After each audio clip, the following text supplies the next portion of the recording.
नमस्कार साथियों, स्वागत है आपका आपके अपने चैनल ग्रो मोर जीके में।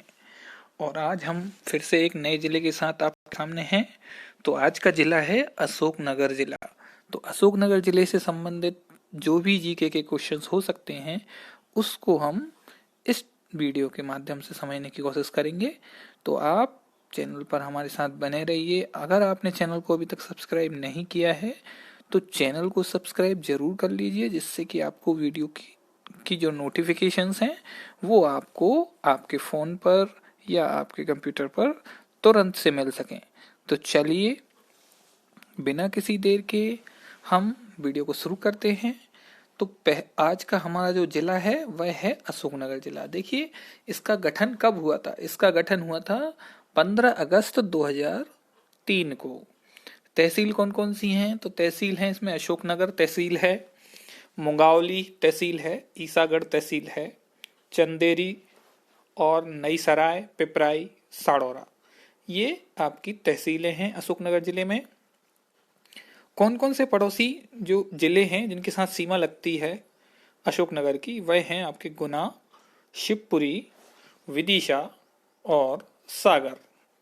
फिर राज्यों के साथ कौन कौन से राज्य के साथ सीमा लगती है? तो उत्तर प्रदेश राज्य के साथ सीमा लगती है, जिसमें कि ललितपुर जो जगह है वहां पे ये अशोकनगर जिला की सीमा लगती है।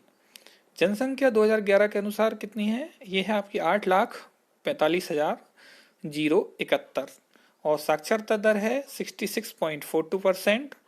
और भौगोलिक स्थिति देखें तो 24 डिग्री 25 मिनट से 24 डिग्री 58 उत्तर में, और देशांतर स्थिति देखेंगे तो 77 डिग्री 26 मिनट से 78:08 पूर्व में। तो ये देखिए यहाँ पे आप देख पा रहे हैं जो डार्क में दिख रहा है ये आपका अशोकनगर जिला है। ठीक है, अब यहाँ पे ये जो कुछ एरिया आपका दिख रहा है, जो इधर से ये खाली वाला जो एरिया दिख रहा है, ये उत्तर प्रदेश की सीमा को टच कर रहा है। अब देखेंगे आप इधर जो तहसीलें हमने आपको बताई थी, देखिए साड़ौरा तहसील है, अशोकनगर है, पिपराई है और ये मुंगावली है, और इसके बाद ईसागढ़ है। ठीक है, तो ये आपकी तहसीलें हैं। और यहाँ पे देखिए ये उत्तर प्रदेश से जो है उसका कुछ एरिया यहाँ पे टच हो रहा है, किसका? अशोकनगर जिले का। और ये है आपका यहाँ पे शिवपुरी, जो कि मध्य प्रदेश का एक जिला है। ये गुना, विदिशा और सागर, इन 4 जिलों के अलावा उत्तर प्रदेश से इसकी सीमा टच होती है। अब देखते हैं इसका क्या इतिहास रहा है। तो देखिए अशोकनगर जिला जो है वो ग्वालियर संभाग में आता है, और इस संभाग में टोटल जिले कितने हैं? 5 हैं। अब अशोकनगर जिले का इतिहास देखें तो चंदेरी की पहाड़ियों और झीलों से घिरा हुआ अशोकनगर ग्वालियर संभाग के अंतर्गत आता है, जिसका जिला मुख्यालय कहाँ पर है? अशोकनगर में ही है। उसके अलावा वर्तमान अशोकनगर जिले का अस्तित्व 15 अगस्त 2003 को आया, जब गुना जिले से अलग करके इसको बनाया गया था। तो गुना जिले से इसको अलग करके बनाया गया है कब? 15 अगस्त 2003 को। अशोकनगर क्षेत्र जो है, अशोकनगर जिले का क्षेत्र जो है, महाभारत काल में शिशुपाल के चेदी राज्य का भाग था। तो महाभारत काल में जो शिशुपाल था उसका चेदी राज्य का जो भाग था वो अशोकनगर जिले में आता था। जनपद काल में चेदी जनपद था तथा मध्ययुगीन काल में चंदेरी राज्य का भाग था। 6वीं शताब्दी में अवंती दर्शन एवं चेदी जनपद में आता था। यह माना जाता है कि मौर्य सम्राट अशोक उज्जैन को जीतकर जाते समय एक रात इस क्षेत्र में रुके थे, इसलिए इस क्षेत्र का नाम अशोकनगर पड़ा। अशोकनगर पूर्व में पचार नाम से भी जाना जाता था। प्रतिहार वंश के राजा कीर्तिपाल ने 10 से 12वीं शताब्दी में चंदेरी नगर की स्थापना की तथा अपनी राजधानी बनाया। इस क्षेत्र पर ग्वालियर रियासत के ईसागढ़ जिले के रूप में भी शासन किया गया था।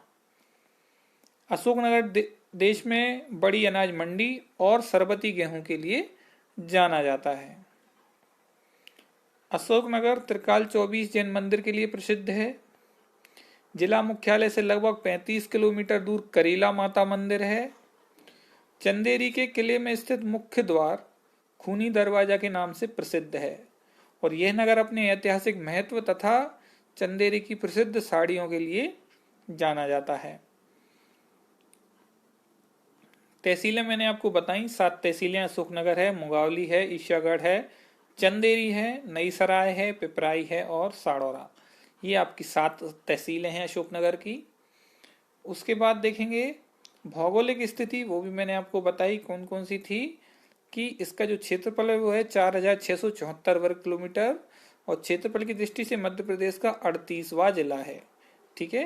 अशोकनगर भौगोलिक दृष्टि से अक्षांतर स्थिति 24 डिग्री 25 मिनट से 24 डिग्री 58 मिनट उत्तर और देशांतर स्थिति जो है 77 डिग्री 26 मिनट से 78 डिग्री 08 पूर्व पर स्थित है। अशोकनगर जिले की सीमा जो है मध्य प्रदेश के 4 जिले जो कि मैंने आपको बताया था, गुना, शिवपुरी, विदिशा और सागर के साथ और उत्तर प्रदेश के ललितपुर जिले से लगती है। देखिए ये अक्षांतर तो देशांतर की स्थिति है, यहाँ पे आपका अशोकनगर है, तो यहाँ से आप देखेंगे ये जो है आपकी स्थिति है देशांतर की और ये है आपकी। ठीक है। अब देखेंगे इसकी जलवायु कैसी है, तो ये ठंडा शुष्क जलवायु वाला जिला है। अशोकनगर जिले की जलवायु उप उष्ण कटिबंधीय है। जून के महीने में औसत तापमान कितना रहता है, 47 डिग्री रहता है और सर्दियों में 4 डिग्री सेल्सियस तक पहुंच जाता है।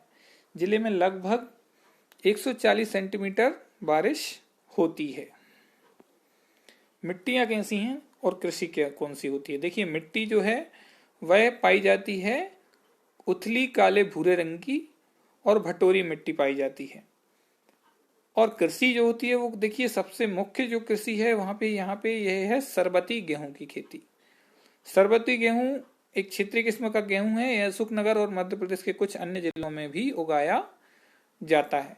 तो सरबती गेहूं के लिए यहाँ की कृषि जो है प्रसिद्ध है। देखिए इस तरह से मिट्टी होती है और ये है सरबती गेहूं। ठीक है। अब आप देखेंगे पशुपालन, तो पशुपालन की जो गोपाल पुरस्कार प्रतियोगिता है उसका आयोजन जिला स्तर पर किया जाता रहा है। इसमें भारतीय नस्ल की साहीवाल, गिर, हरियाणी और देसी नस्ल की गायों का पालन पोषण करके बढ़ावा दिया जाता है। अशोकनगर जिले की प्रमुख नदियां कौन कौन सी हैं, देखिए सिंध और बेतवा। अब यहाँ पे मैं आपको जो पहला हमने मैप देखा था उसमें आपको मैं दिखाना चाहूंगा कि उस मैप में, इस मैप में यहाँ पे आप देखेंगे ये नदी जो दिख रही है आपको ये सिंध है। तो सिंध नदी इसको जो है एक सीमा बनाती है इसकी। ठीक है। और ये यहाँ पे देख रहे हैं आप बेतवा नदी है, ये बेतवा नदी है जो कि एक सीमा बना रही है। तो सिंध नदी और बेतवा नदी दो प्रमुख नदियां हैं जो कि दो छोरों पर हैं।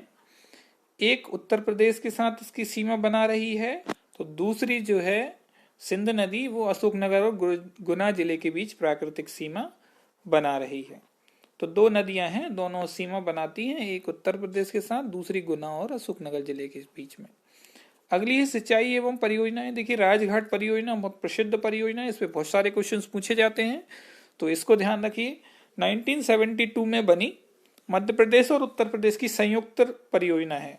तो मध्य प्रदेश और उत्तर प्रदेश इन दोनों की संयुक्त परियोजना है। कब हुआ था इसका जो है 1972 में। और कौन सी नदी पर स्थित है, ये बेतवा नदी पर स्थित है। इसे माता टीला या लक्ष्मीबाई परियोजना के नाम से भी जाना जाता है।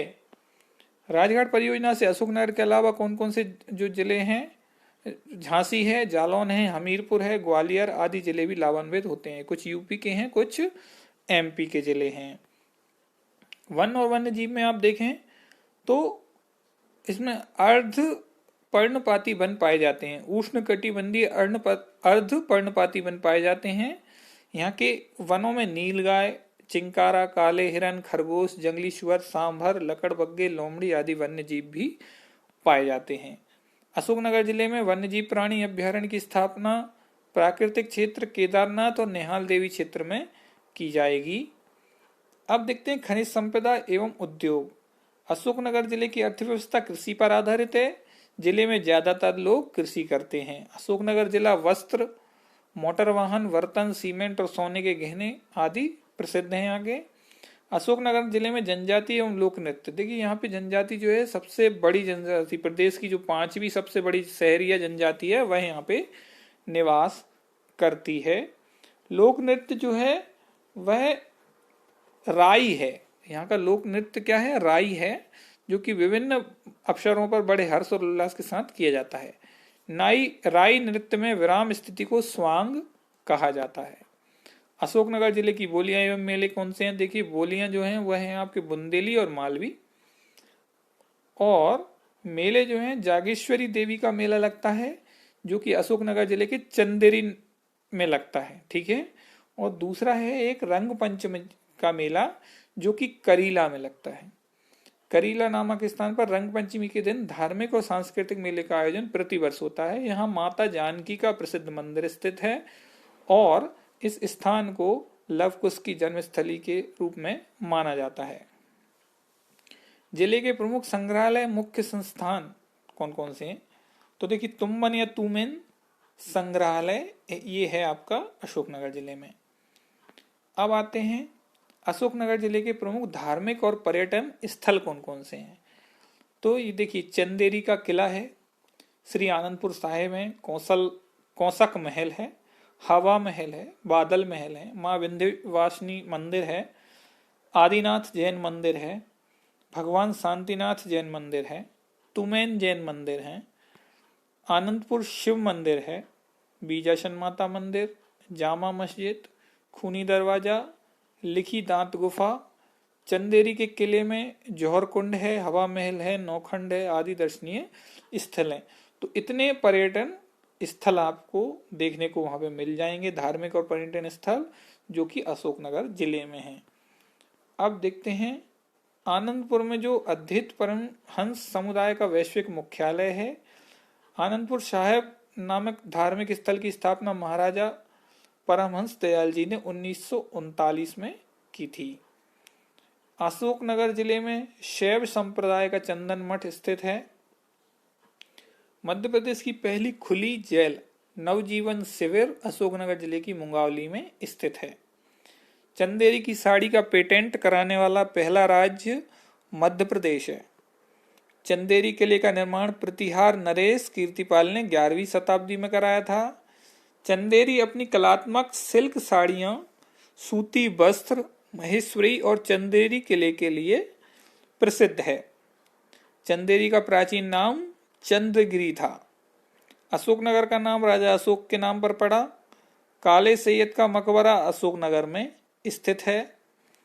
अशोकनगर के चंदेरी में बैजू बावरा की समाधि है और कौशक महल चंदेरी में, इस महल को महमूद खिलजी ने बनाया था।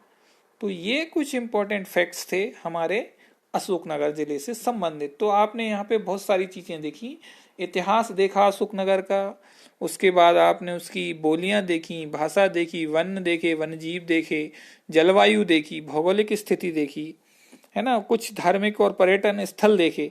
तो बहुत सारा हमने इस वीडियो में जो है जीके कवर किया है। आप वीडियो को देखेंगे तो आपको अच्छे से ये वह याद रहने वाला है। चलिए दोस्तों, थैंक यू।